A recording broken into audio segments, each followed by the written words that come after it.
Okay, let's keep reading Jane Doe and the Cradle of All Worlds. We're up to worst case scenarios. My tunic gets clammy in the stifling heat. The sun creeps towards the horizon, beaming dusty shafts of light through the gaps in the boat shed walls. A mishmash of tribal drums drift down from the outset square, mingled with the faraway sounds of laughter. The manor lament has begun. Hours must have passed since Winifred left. Worst case scenarios claw at my mind. The mayor and his goon squad crashing through the doors, pitchforks raised and ready to skewer. Mr. and Mrs. Hollow wandering in with the tub of popcorn ready to enjoy the show. Peg throwing me back into the water. The fact that none of them have happened yet can only mean Atlas is planning something really bad. Really bad. The man knows my weak spot. After all, he knows what would hurt me most. He could go after Dad. I haven't left him alone this long in years. Atlas could burst into the basement, drag him from his bed and throw him out onto the street, and I wouldn't be there to stop him. Peg could throw him in the water. Dad would sink faster than I did. Wouldn't stand a chance. The thought alone makes my hands tremble. I just want to get back to the basement and make sure he's okay. Rustle up some grub, settle him in for the night. Maybe even tell him a story or sing him a song. Dad loves songs. I can tell. I'm not one to blow my own horn, but I'm pretty sure I'm a great singer. I should sing a bit now to pass the time, but I'm not in the mood. Instead, I fumble through my undies and throw the fish corpse across the room. No easy task with two bound hands. I tap my feet, I sweat, I try the ropes again, and sweat some more. Stare at the photo till my eyes ache and blur, then try to find a hidden clue in Winifred's message, a secret meaning behind the symbol. Strange, but I can't help feeling I've seen it somewhere before. Also, I kind of need to pee. I'm seriously considering taking a squat in the corner when there's a flurry of tapping somewhere behind me. I drop the photo. Violet's waving down at me through a window high on the back wall, face painted in stripes of black, orange and white. She's supposed to be a tiger, but she couldn't look less fearsome if she tried. She's wielding a toffee apple half the size of her head. I've never been happier to see her in my life. Go round the front, I shout. I don't think the door's locked, so you don't need to break the... Violet shatters the pane of glass with her toffee apple. Never mind. Jane, whatever your middle name is, Doe. Violet ditches her treat and clambers in, dropping down onto the stack of crates. I leave you for 1 second and whoa, that sucker on your forehead's the size of a chestnut. Does it hurt? It looks gross. Like really. I'm hideous. I get it. How did you know I was here, Violet? Eric Jr. heard him bragging to Meredith Platt at the festival. She was getting her face painted the same time as me.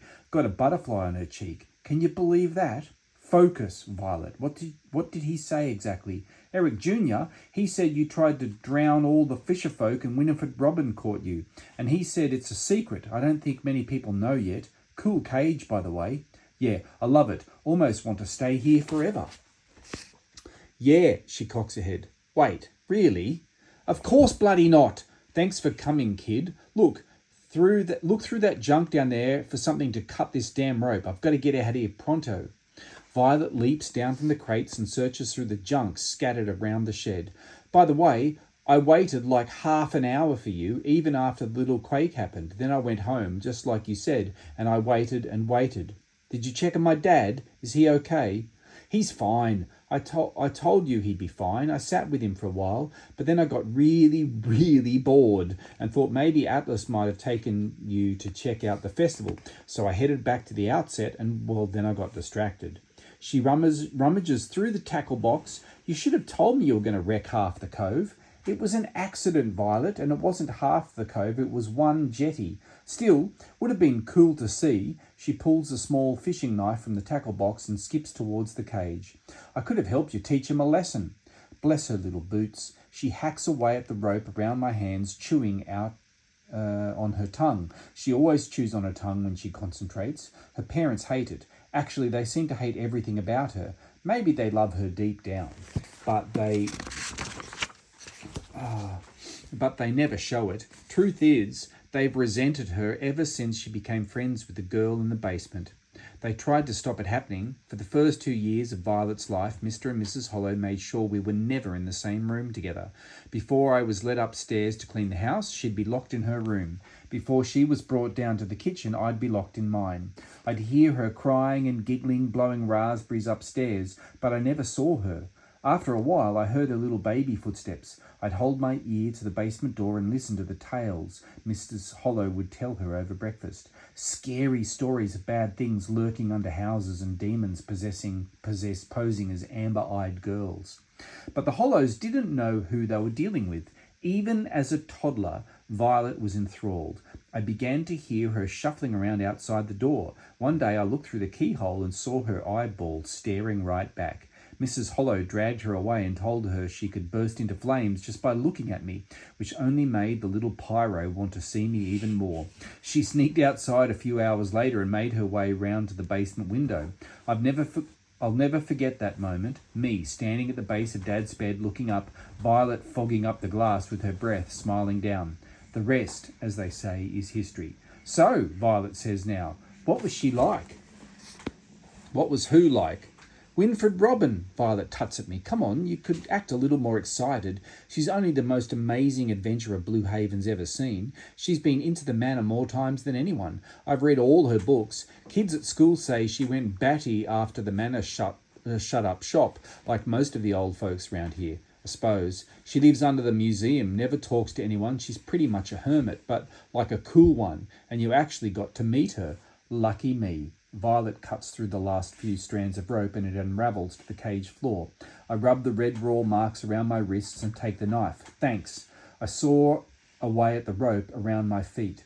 Why didn't you just untie that with your hands? Violet asks. I tried, but the woman ties knots like a pirate. As for what she was like, actually, I have no idea how to describe Winifred. On the one hand, yeah, she smacked me in the head with a shotgun and stuffed me in a cage. On the other, she saved my life, even offered me a refreshing poison-free beverage.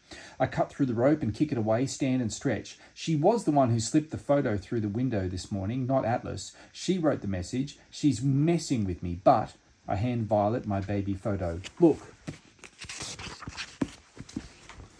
Violet gasps. Is that you? Oh, you're so little. All those books. It's the great library, right? Under the museum. Yep, Violet says, and we thought you'd never been inside it, huh? She shakes her head in wonder, flips the photo. Everything happens for a reason. Weird. What does the drawing mean? I don't know. I check the padlock and chain wrapped around the little cage door. Useless. Pace around the cage and give each wooden bar a shake instead. Rub the shotgun lump on my forehead. She said Atlas is going to do something. She said something bad's going to happen, but it's necessary, and I'm the only person who can help everyone. Maybe at dusk. You're the only person who can help everyone. We're in big trouble then. Look, this knife isn't going to do jack on these bars. We'll have to break through them. Have a look around for a hammer or something. Sure thing. Violet hands back the photo and hurries over to the pile of junk to hazard dig around. She holds up a rusty screwdriver. How about this? Bigger. That, she points to an enormous anchor. Smaller. This, she twirls a crowbar through the air. Perfect. She runs back to the cage, grinning. So what do we do once you're free?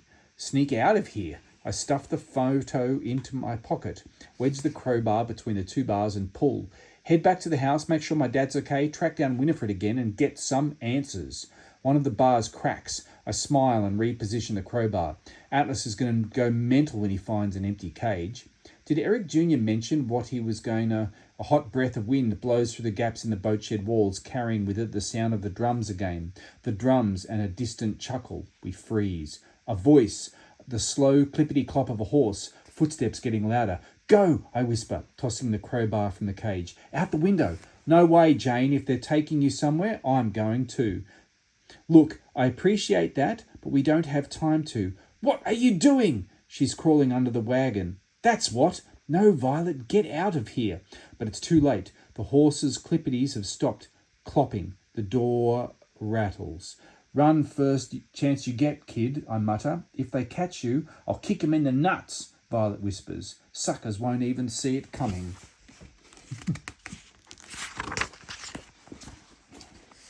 The door burst open.